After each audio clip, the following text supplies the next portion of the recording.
बिस्मिल्लाहिर्रहमानिर्रहीम। अस्सलाम स्टूडेंट्स, आज हम लोग फिज़िक्स में चैप्टर नंबर 13 बेटा नया चैप्टर डिस्कस करने वाले हैं जिसका नाम है बेटा इलेक्ट्रोस्टैटिक्स और इसका दूसरा नाम है स्टैटिक इलेक्ट्रिसिटी। तो बेटा सबसे पहले आप अपने बुक पे पहली पेज की जो लाइन है उसको हाईलाइट करेंगे, ये ज़रा देख लें।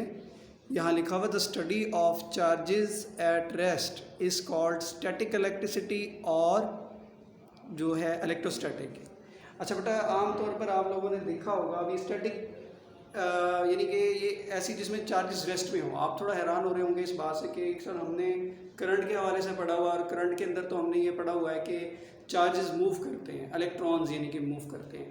तो अब चार्ज रुका हुआ है और इलेक्ट्रिसिटी है, थोड़ी समझ में नहीं आ रही बात। चलिए इस बात को समझाने के लिए एग्जांपल देता हूँ। रोज़मर्रा ज़िंदगी से आपने देखा भी होगा, आमतौर पर सर्दियों के अंदर जब आप रात को लेटने लगते हैं और ऊनी कंबल आपके ऊनी लिहाफ होता है कोई भी, तो उसको जब आप देखते हैं तो उसको जब ओढ़ने लगते हैं तो उसमें से स्पार्क सा निकलता है। वो जो स्पार्क होता है बेटा वो स्टैटिक इलेक्ट्रिसिटी का होता है। ठीक है, तो आपको उम्मीद है स्टैटिक इलेक्ट्रिसिटी समझ में आ गया होगा कि स्टैटिक इलेक्ट्रिसिटी क्या है।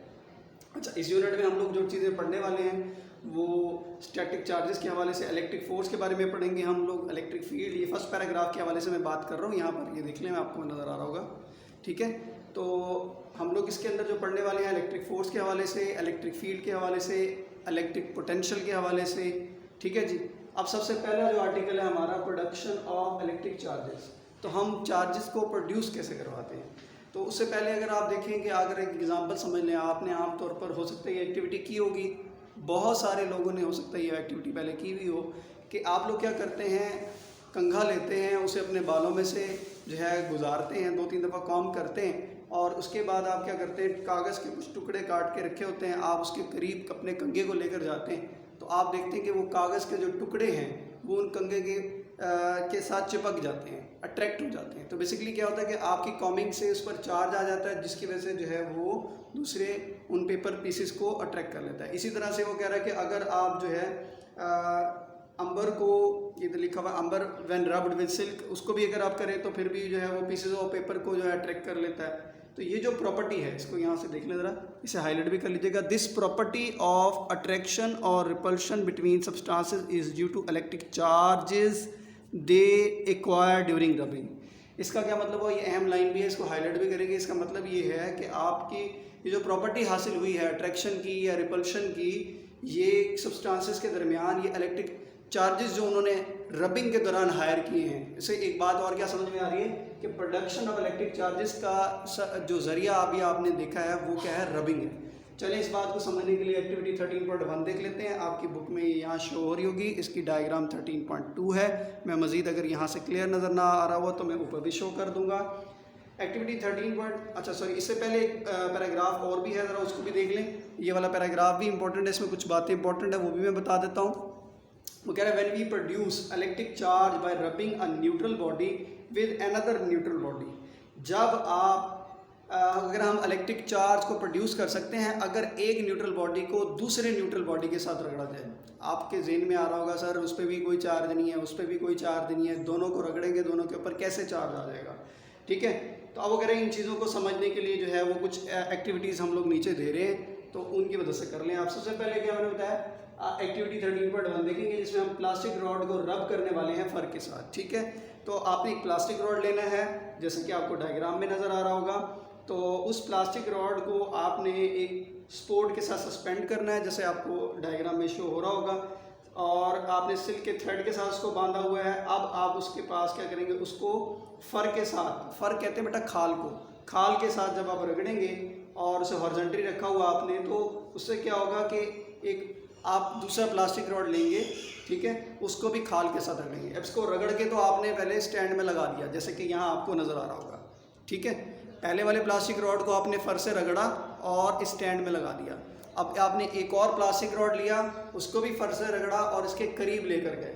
जब आप इसके करीब लेकर जाएंगे तो बेटा आपको क्या ऑब्जर्व होगा, 2 plastic rods rubbed with fur repel each other. तो इन्होंने बेटा एक दूसरे को रिपेल क्यों किया है, इन्होंने दोनों ने इसलिए रिपेल किया है कि जो पहला भी प्लास्टिक रॉड था आपने फर से रगड़ा, उस पर जो चार्ज आया, फिर दोबारा आपने प्लास्टिक रॉड लिया, उसको भी आपने फर से रगड़ा, तो दोनों केसेस में आपने सिमिलर सोर्स लिए थे, सिमिलर सोर्सेस से उनको सिमिलर चीज़ों से उनको रब किया था, तो सिमिलर टाइप ऑफ चार्ज दोनों बॉडीज़ पर आ गया। यानी प्लास्टिक पर पहले फर्स्ट से रगड़ा जो है, सपोज कर लें कि वो नेगेटिव था, सेकंड टाइम भी आपने रब किया, वो भी नेगेटिव ही होगा। आप नेगेटिव नेगेटिव के सामने लेकर जाएंगे तो वो क्या होगा, रिपेल होगा। ठीक होगी जी बात बेटा।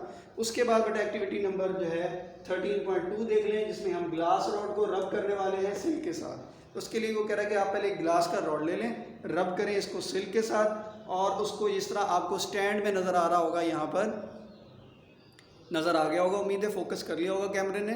तो इसको आपने रगड़ा ग्लास रॉड को सिल्क, इसको आपने जो है सिल्क के साथ किया, और उसके बाद आपने क्या किया, आपने एक प्लास्टिक रॉड लिया, ठीक है, उसे आपने रब किया फर के साथ। ठीक है, तो अब प्लास्टिक रॉड, अब देखिए डिफरेंट मटेरियल है। पहले आपने लिया ग्लास रॉड, ग्लास रॉड को आपने सिल्क के साथ रब किया, फिर आपने लिया प्लास्टिक रॉड, और प्लास्टिक रॉड को आपने रब किया फर के साथ। ठीक है, अब पहले केस में जो चार्ज आया वो और तरह का है, दूसरे केस में जो चार्ज आया है वो और तरह का है। ठीक है, तो अब ये दोनों के जो चार्जेस हैं ये डिफरेंट हैं। तो ये दोनों एक दूसरे को जब आप एक दूसरे के करीब लेकर जाएंगे, अब चार पार्टीज हैं लेकिन दोनों को जब एक दूसरे के करीब लेकर आएंगे तो ये आपको डायग्राम में नज़र आ रहा होगा कि ये दोनों एक दूसरे को अट्रैक्ट कर रहे हैं। आपको नज़र आ रहा है बेटा कि ऊपर वाला जो ग्लास रॉड है और नीचे वाला जो प्लास्टिक रॉड है, अब दो डिफरेंट मटेरियल के साथ चार्ज होने के बाद दो डिफरेंट टाइप के चार्जेस इन पर आ गए, जिनकी वजह से जब अनलाइक चार्जेस होते हैं तो आप देख रहे हैं कि बेटा ये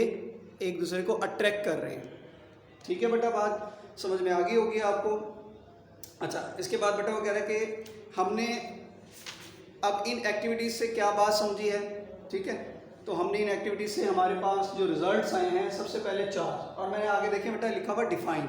इसका मतलब ये है कि आप पहली लाइन को हाईलाइट करेंगे, यहाँ लिखा हुआ ये देखें, नज़र आ गया बेटा आपको, उम्मीद है कैमरे ने फोकस कर लिया होगा। तो इसमें क्या है बेटा, चार्ज क्या है, बेसिकली किसी बॉडी की वो प्रॉपर्टी है जिसकी वजह से वो किसी दूसरे बॉडी को अट्रैक्ट या रिपेल करता है, तो ये डिफाइन है बेटा।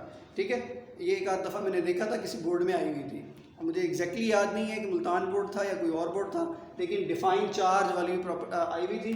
तो चार्ज की डिफाइन बेटा यहाँ से है, क्या है डिफाइन, कि charge is the basic property of a material by which it attract और रिपेल द अदर बॉडी। ठीक है जी, उसके बाद क्या अगला पॉइंट है, friction produces two different types of charges on different material. अभी आपने एक्टिविटी नंबर 13.2 में देखा था कि जब ग्लास एक अलग मटेरियल था, आपने एक अलग मटेरियल से के साथ उसको रब किया, एक चार्ज आ गया। आपने प्लास्टिक रॉड लिया, उसे फर के साथ रब किया, एक अलग टाइप का चार्ज आ गया। दो डिफरेंट बॉडीज आपने लिए थे और उन पर दो डिफरेंट टाइप के चार्जेस आ गए, और जब आप उनको करीब लेकर गए तो अनलाइक चार्जेस थे।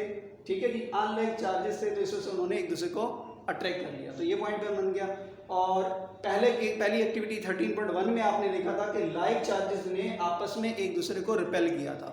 ठीक है, अब आखिरी जो पॉइंट आ रहा है इसका, जो आगे जाकर आएगा इसका, कि repulsion is the sure test of charge on body. ये बड़ा अहम बात है और अहम पॉइंट है और समझने वाली चीज़ है।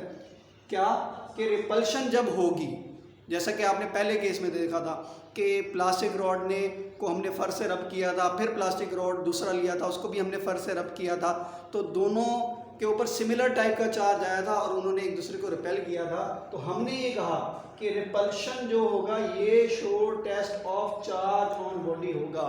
क्या मतलब, क्या attraction sure way of checking of charge on a body नहीं है? बिल्कुल, अट्रैक्शन जो है वो नहीं है। सर वो कैसे कि अट्रैक्ट कर रहा है बॉडी, तो हो सकता है पॉजिटिव और नेगेटिव ही होंगे आपस में एक दूसरे के आमने सामने, पॉजिटिव और नेगेटिव, जैसा कि आपने कहा था अनलाइक चार्जेस को अट्रैक्ट करते, तो फिर तो उनको अनलाइक होने की वजह से एक दूसरे को अट्रैक्ट करना चाहिए। लेकिन मेरे भाई एक्टिविटी नंबर 13.2 आपको क्या कहती है कि जब आप एक प्लास्टिक रॉड को न्यूट्रल एल्यूमिनियम रॉड के पास लेकर आओगे, अब आपने जो प्लास्टिक रॉड था उसको देख लें ज़रा, एक्टिविटी आप अपने पास निकाल लें, पेज नंबर यहाँ पर 70 दिया हुआ है, ज़रा देख लें आप। ठीक है जी, एक्टिविटी 13 पर में वो क्या कह रहा है, इफ़ वी ब्रिंग चार plastic rod near suspended neutral aluminium rod, both rod attract each other. अब आप देखने में बड़ी अजीब व गरीब सी बात आपके सामने आ गई कि प्लास्टिक रॉड था चार्ज और आप लेकर गए एल्यूमिनियम न्यूट्रल रॉड को और उसने अट्रैक्ट कर लिया। तो ये अट्रैक्शन क्यों हुई मेरे भाई? बेसिकली रीज़न ये थी कि आपका जो चार्ज रॉड था ठीक है।